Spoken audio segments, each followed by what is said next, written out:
I didn't choose to work at Domino's. Life didn't give me much choice. You see, I was supposed to be someone else by now. Someone with a degree from UP Diliman, a scholarship that would have carried me far. But when my scholarship was revoked, it wasn't because I failed, it was because my professor's son needed the slot more. You could say it was for the greater good, but it felt like a slap in the face. That was just the start of the spiral. My mom's cancer diagnosis followed soon after, and my father had already passed away years ago. I had to put my dreams on hold to pay for her meds. But working at Domino's, along with a second shift at the convenience store down the block, barely paid enough. And then there was Jomar, my boyfriend for 5 years, the one I thought was my future. But like the rest of my life, things went sideways. He texted me at 11:30 p.m. on a Tuesday, right after I finished the night shift. Sorry, my parents found someone better for me. Translation, a nurse with a US visa. I didn't cry at first, I couldn't afford to. Instead, I found myself sitting on the creaky Domino's break room couch, staring blankly at the ceiling, trying to figure out how to hold it all together. My phone was dying. My shirt smelled like stale pepperoni grease. And the loan sharks had just texted me a photo of their front door, splashed in red paint. I didn't have the luxury to break down. I needed to survive.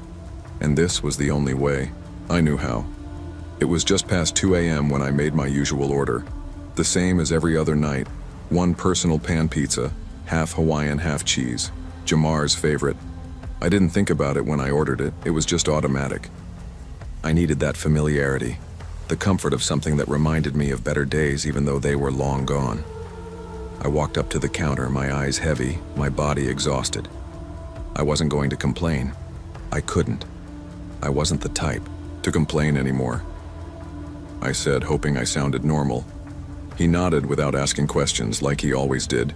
He slid the pizza over to me, then slid a brownie with it. Laki ng eyebags mo, ate. Tulog ka na. You've got huge bags under your eyes, go get some sleep. I laughed weakly. Sleep wasn't something I had the luxury of anymore. I couldn't afford to sleep. I grabbed my food and my drink, then slouched into the corner booth. The soda was too sweet, the pizza too greasy. I took a few bites anyway. I just needed the sugar rush to get me through the next few hours. I didn't notice him at first, not until I caught the flash of movement in the corner of my eye. A man in his late 30s, wearing a Grab Food jacket, sat in the far corner. He wasn't ordering anything, just staring at the menu, twitching every few seconds. At first I thought nothing of it. People came and went all the time at this hour. But then I noticed it. The way his left eye twitched uncontrollably, like he was forcing it to stay open. The way his lips kept licking over and over again, his tongue darting like a nervous habit. And then there was the most unsettling part, his fingers tapping out 315 on the table. My birthday. My heart skipped a beat. He never ordered anything, just stared and tapped and twitched. The more I tried to ignore him, the more his presence gnawed at me. There was something off about him, something deeply unsettling. When the door chime rang, I instinctively looked up, but I didn't see him move. He was still in the corner, still staring at me. My nerves tightened, my hand instinctively reaching for my phone. The battery was at 3%, but I couldn't be bothered to care. I just needed to finish this shift, and then it happened. The man stood up abruptly, knocking his chair over in the process. My heart jumped into my throat. He wasn't just standing, he was walking toward me, quickly.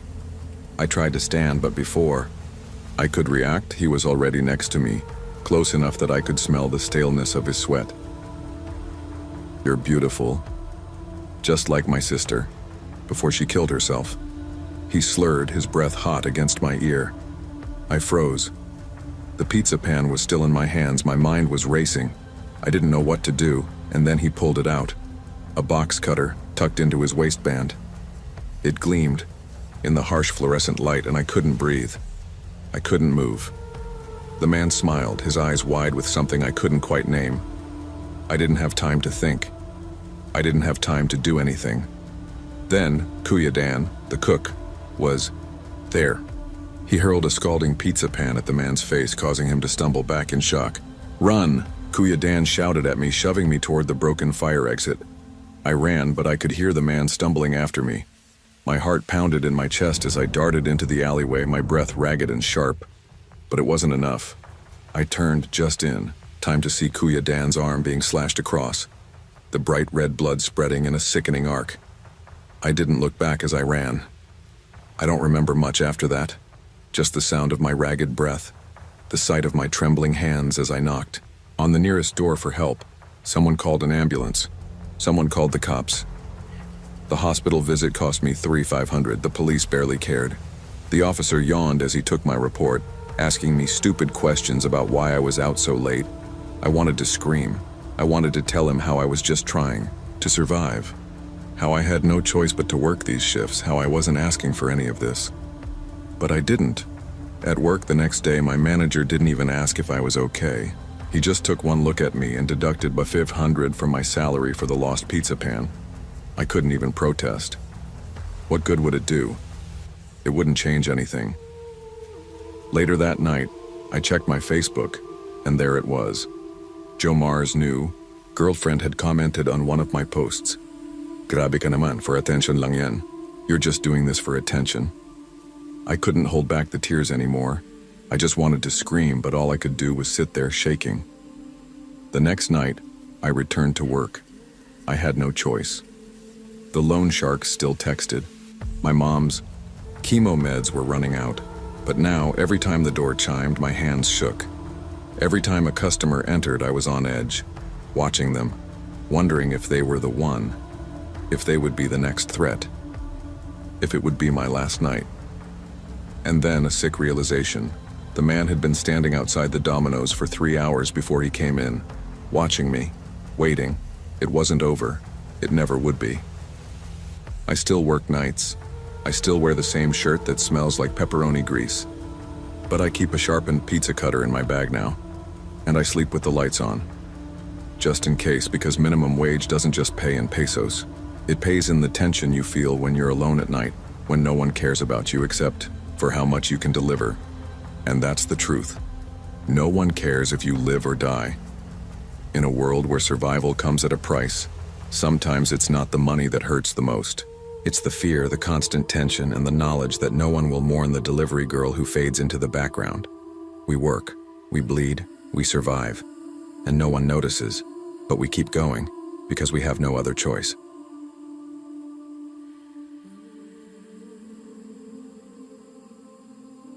I never planned to be a delivery driver. Hell, I never planned to lose everything I had either. I was once a call center agent, the kind of guy who sat in front of a computer screen for 12 hours a day, speaking to irate customers from all over the world. It was exhausting, but it paid the bills. The money was good enough to keep me and my family afloat, but after a few too many late shifts and too many missed nights of sleep, I started stuttering. At first, it was just a word here and there. Then whole sentences would get stuck in my throat. And then one day, I couldn't even get my name out, without it sounding like a broken record. They fired me. A communication barrier, they said. The stigma of a stutter in a customer service role is one thing. Losing your income because of it is something else entirely. I was out of work for months. My father's dialysis was draining what little savings we had left. The medical bills were stacking up, and the loan sharks were calling every day, showing up at my door every week. I owed $180,000 now, and every time I told them I couldn't pay, they took something. My phone, my wallet, my motorcycle.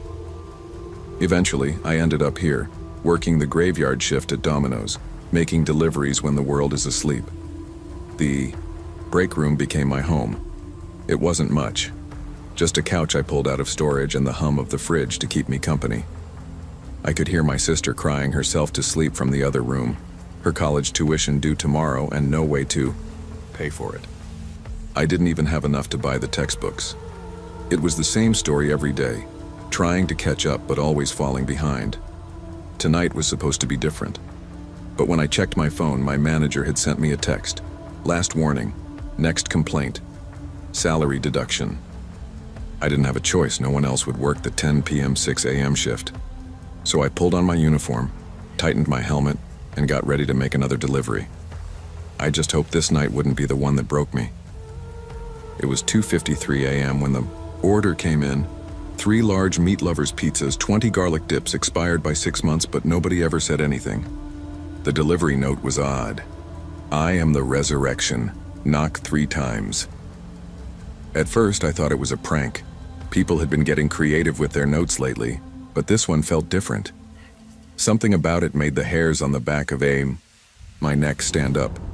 I looked at the crumpled P1-1890 in my hand, damp with sweat and stained with a metallic smell like blood.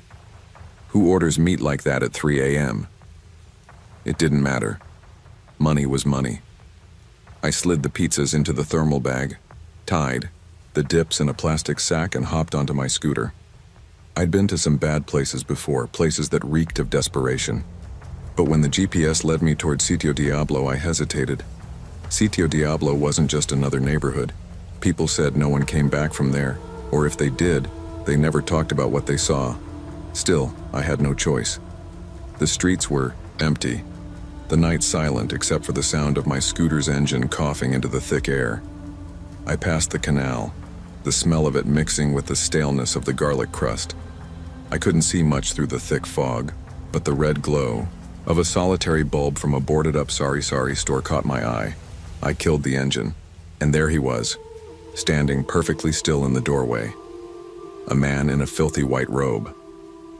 The man didn't move as I approached. I killed the engine, but before I could step off the scooter, he raised a rotting finger to his lips.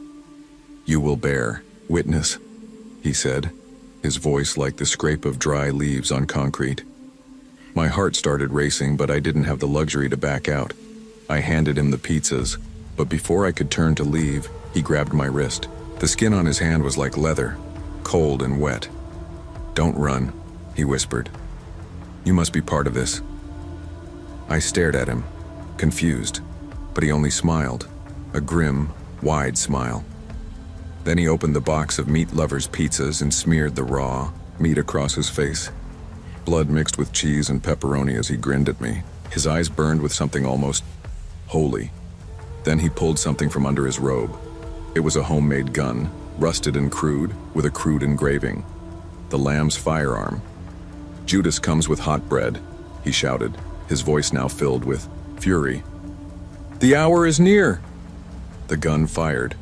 The first shot missed, but the second struck the thermal bag, causing the cheese to burst out like shrapnel. I ducked, adrenaline surging as I scrambled for my phone. I pressed the emergency button, but the phone rang. The man answered it. "Judas comes with hot bread. The hour is near," he repeated into the receiver. I panicked. My hands shook as I tried to process what was happening. This was no joke, he was serious. The gun was real. Without thinking, I rammed my scooter into his legs, knocking him back. I didn't wait to see if he got up. I sped off, my heart pounding in my ears, blood dripping from a gash on my arm. I crashed through the cemetery gates, my scooter screeching across the gravel. I ducked behind a tombstone, panting, listening to the man's screams as he recited scripture at the top of his lungs. I waited in the cold, alone in the dark, until the shouting stopped. I didn't know if he was dead or just lost in his own madness. The police didn't arrive for 47 minutes. By the time they showed up, there was nothing left of the scene but an eerie silence. They found the pizzas arranged in a pentagram on the ground, the thermal bag torn open, and my uniform hanging from a cross. But no sign of the man, no sign of the baby crying, no sign of me. They didn't even take a report. Just a few standard questions about what had happened, and then they left. I heard them muttering about freaks and cult stuff. They never asked about the gun. Back at the store, things weren't much better. My manager docked me $3,000 for the lost scooter parts and warned me that if I didn't show up for my shift the next night, he'd report me to the loan sharks. I was still bleeding when he handed me the ragged bandages. They didn't care. No one ever cares. I tried to sleep that night, but the sound of a crying baby followed me home. It didn't stop. Not when I walked through the door. Not when I lay in bed with my head covered. The next day, I opened an envelope. It was my sister's tuition notice, but instead of the usual due amount, it said, paid, scrawled in red ink. No, not ink, something darker. And then the orders came. Every night, the same. 3 meat lovers, 20 dips. For Brother Jonas. I couldn't. Stop it, I couldn't leave. I had no choice. The gig economy doesn't care about your trauma. It doesn't care if you're bleeding, if you've seen things you can't explain, or if you're losing your mind. It just wants you to keep moving, to keep delivering, to keep the wheels turning. I pressed accept again. What choice did I have? In the gig economy, no one mourns the driver who delivers the pain. You take the money, you take the orders, and you pray the tip is enough to make it through the night.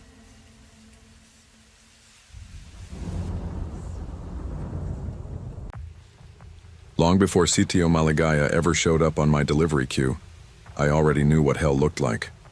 I spent 3 years in Qatar, mixing cement under a sun that felt like it was trying to erase me. They said I'd make good money, send some home. But after the first month, my boss kept my passport and made sure I slept in a container with 7 other men who'd all stopped believing in the idea of going home. One night, after too many blisters and not enough food, I faked a seizure just to get sent to a hospital. I escaped through a back alley and bribed a consulate staffer with my last 50 reals. I came back to the Philippines with nothing but a cracked phone and a debt I never asked for. Mom's kidneys went bad while I was gone. They said dialysis 3 times a week or she'd drown in her own blood. 450,000. That's what I owed to a loan shark named Dencio, who once mailed me a photo of our house burning, except it wasn't our house. Yet. Now I sleep in my cousin's rusted-out jeepney parked behind the Domino's in Antipolo. I shower, with a bottle of mineral water when no one's looking, and eat rejected breadsticks that fell on the floor. During the day, I dress the dead at a funeral parlor. At night, I deliver pizzas in a city that doesn't care if you're tired, broken, or bleeding. My helmet smells like wet socks and sadness.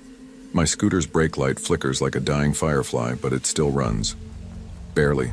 Our store manager, Ken, vapes so much the bathroom smells like artificial watermelon. He once said, "You don't like it, quit." But quitting's a luxury. People like me can't afford. So when the order came in that night, Sitio Maligaya, 3 boxes of ground beef and 20 garlic dips, I didn't ask questions. I saw the P500 tip and told myself, that's 1 dialysis bag. That's half a day my mom gets to stay alive. So I loaded the order, and I prayed to a God I hadn't spoken to in years. It was 11:08 p.m. when I left the store. The roads were quiet, not peaceful, just dead quiet, like even the stray dogs knew to go home. My scooter coughed like it had tuberculosis every time I hit second gear. The pizza bag was already warm and slick in my hands from old grease. Smelled like meat and desperation. GPS said Sitio Maligaya was 8 kilometers away, tucked behind a gravel road that didn't show up unless you zoomed in like hell. Even then, the app glitched, froze, restarted. I'd heard stories. Some drivers said their phones bricked the moment they got close. One guy disappeared for 4 hours and came back swearing he saw a pig walking upright, humming Bahay Kubo. I thought they were just high. But as I turned off the main highway, something changed. Not just the road, everything. No streetlights. No sari-sari stores. Just dirt and fog that moved like it had hands.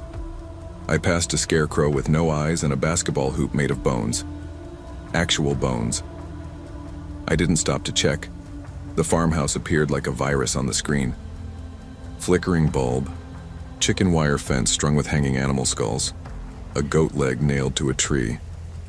I swear to God I wanted to turn around. But that P500 tip. I parked by the gate. Didn't knock, like the note said.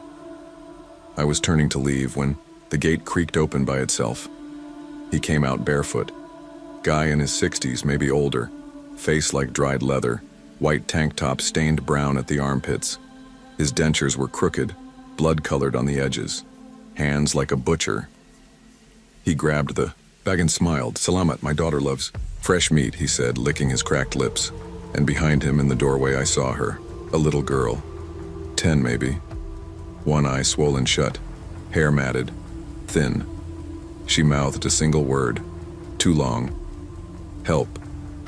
I froze. My feet were concrete, my stomach twisted, but instinct kicked in. I pulled out my phone, fake call style. "Yes, sir. Going back now," I said loud. Then I rode. Hard. I didn't stop until I saw a lit McDonald's sign and threw up into an empty paper bag. By 12:17 a.m., I was at the Antipola precinct, smelling like garlic dip in fear. The officer at the desk barely looked up. When I mentioned Sitio Maligaya, something in his eyes shifted. Not surprised, just annoyed. Like I'd dragged mud into his house. He muttered, "Someone else reported this before." I pushed. Described the bones, the man, the girl, the weird order, the blood smell on the money. One cop scribbled a fake note on a receipt. Another leaned back and said, "Maybe they were just hungry." I knew what hungry looked like. That girl wasn't hungry. She was imprisoned. Still, they told me to go home. Promised they'd check it out. Never asked for the address. Never asked for my name. Next morning, I went back. Call it guilt or stupidity. The farmhouse was boarded up. No signs of life. The bones were gone. Even the goat leg. It was like it never existed. Back at the store, Ken screamed about the lost pizza bag. Docked my pay P800, more than the tip. I told him what happened. He laughed, then asked if the girl gave her number. Later that day, I got a text from an unknown number. "We liked your service. Order again soon." I didn't reply. I blocked the number, but the next night, a new order came in. Same items, same address. This time, the note just said, "She's still hungry." I didn't sleep that night. Every time I closed my eyes, I saw her face. The swollen eye, the cracked lips trying to mouth that word again. Too long. I thought about going back, breaking in, saving. But who the hell was I? A broke delivery guy with a rusty scooter and nothing to lose but $150,000 in debt, and a mother hooked to dialysis like a leaky faucet. I taped a butcher knife under my seat. Not because I thought it would help, just because it felt like I had to do something. Like carrying a weapon made me braver. I asked the embalmer at the funeral home what a body smells like when it's been bled out. He didn't answer, just stared at me for a long time and said, "You seen something, huh?" I didn't answer either. That night, another order. Sitio Maligaya, paid in advance. I said yes, not because I wanted to, but because 500 buys one dialysis bag, and one dialysis bag buys my mom another day. So I rode again. Same road, same flickering lights. But this time, I stopped 2 blocks early and walked the rest, kept the knife close. When I got to the gate, I saw the girl again. She was at the window this time, holding up a small sign. I could barely read it through the fog. Help. Last chance. I dropped the pizza bag at the gate. Then I ran. Not back to the scooter, but around the house, through the weeds, past the coop full of crows with no eyes. I broke the back window. She was there, crouched, crying, shackled to the bed. When I cut the chain, she whispered, "He eats them." What? Kids, from the city. Pizza guys bring the meat. I couldn't breathe, but I carried her out anyway. We didn't make it far, just a few blocks down. Headlights caught us. It was the butcher. He didn't yell. He didn't chase. He just stood there in the dark, staring at us, holding a garlic dip in one hand like a joke. Smiling, I revved the scooter and drove without stopping until we reached a church. Left her at the steps, told the priest what I could, enough to make him call child services, not enough to make him believe everything. She's safe now, I think. No one talks about it. No police came. No news report. No arrests. The farmhouse? Burned down 2 weeks later. Electrical fire, they said. I still work at Domino's. Still dress the dead. Still tape the butcher knife under my seat. Sometimes I get strange orders. Bags of meat. Too many dips. Late at night. I cancel them. When I can. Other times I forward them to a burner phone I left in the gutter. But I keep writing. Because my mother still needs dialysis. Because P500 is still P500. Because in this economy, Survival isn't about morals, it's about math. In the shadows of survival, monsters don't always hide. Sometimes they tip well, and sometimes the only thing more dangerous than hunger is delivering to those who feed on it.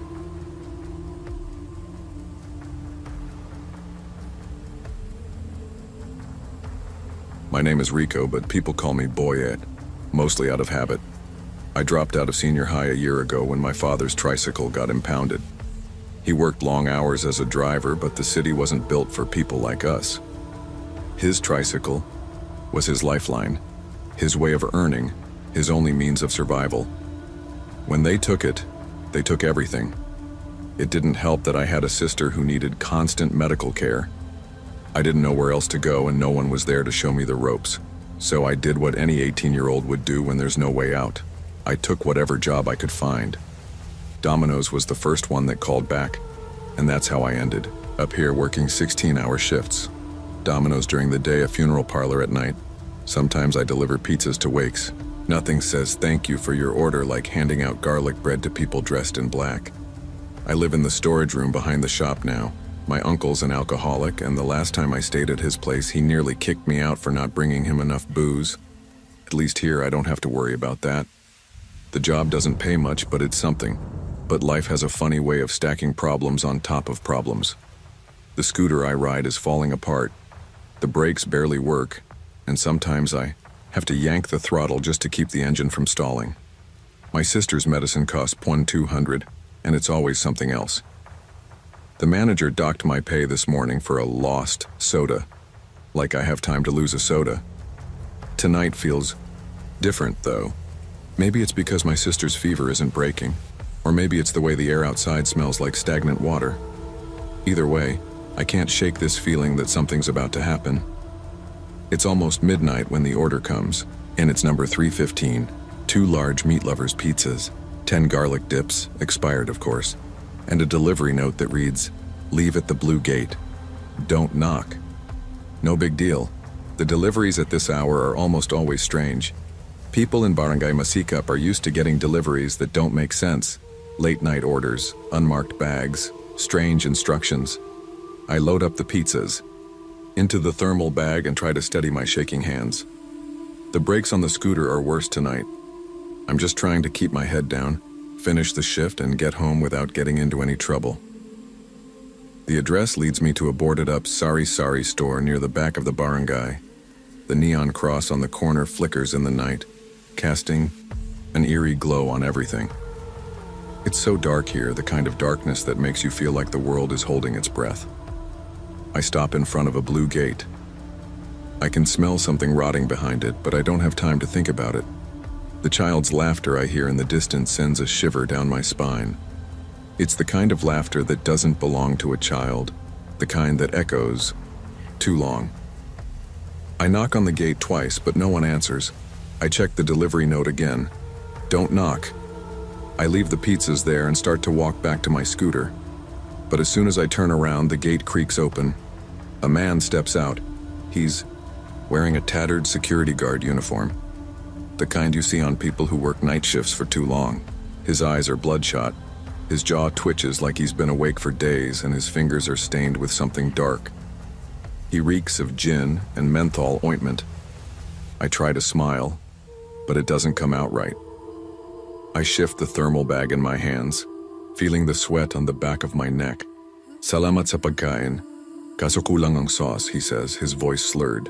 His breath smells of alcohol, and I try to ignore it. I try to pull away, but his grip on my wrist tightens. I glance at his other hand and freeze. He's holding a rusted ice pick, the kind you'd use for a butcher job. My pulse races, and panic floods my body.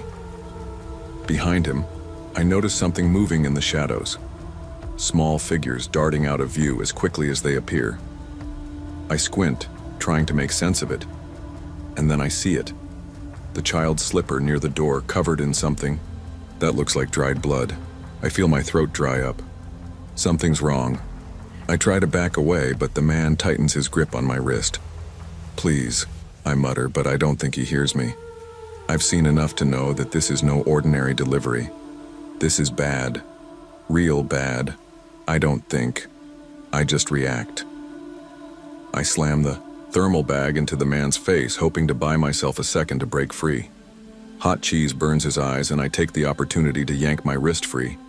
The ice pick whistles past my ear as I sprint toward my scooter. My legs are already burning from the effort, but I push through it. I glance behind me. The man stumbles but doesn't fall. His feet drag across the ground, and the small figures in the shadows are starting to move closer. I don't stop. I can't. I make it to my scooter, and I fire up the engine, the sound of it roaring to life as I peel out of there. The thermal bag gets caught on the fence, ripping, but I don't care. I don't look back. I don't need to. I just need to get out of there. The next day, I report the incident to the police, but when I mention the children, they laugh it off. Mga adik lang yan, naghahanap ng pulutan, one officer says, shaking his head. They don't even ask for my name. They don't care. Domino's isn't much better. My manager docks $2,500 from my pay for the lost thermal bag and abandoned order. I try to argue, but there's no point. The system's designed to punish people like me, people who don't matter. I get home to find that my sister's medicine is now $500. I get a text from the loan shark with a photo of our family home. It's clear he's watching me. The next day, the news reports missing street kids near the delivery area. They're calling it a trend, but I know the truth. I left something behind. Something bad happened there. I can't shake the feeling that I was too late, but I have to keep going. I have to work. Because $500 buys me a little bit of time. It buys me a moment where I'm not drowning in debt. It buys me a small slice of freedom, and that's all I can ask for in this world. In a world that demands everything from you, there's no room for questions. You deliver what they order, no matter the cost. Because in the gig economy, survival comes in small payments, short breaths, and an ever-present fear of what might be waiting for you on the other side of the gate.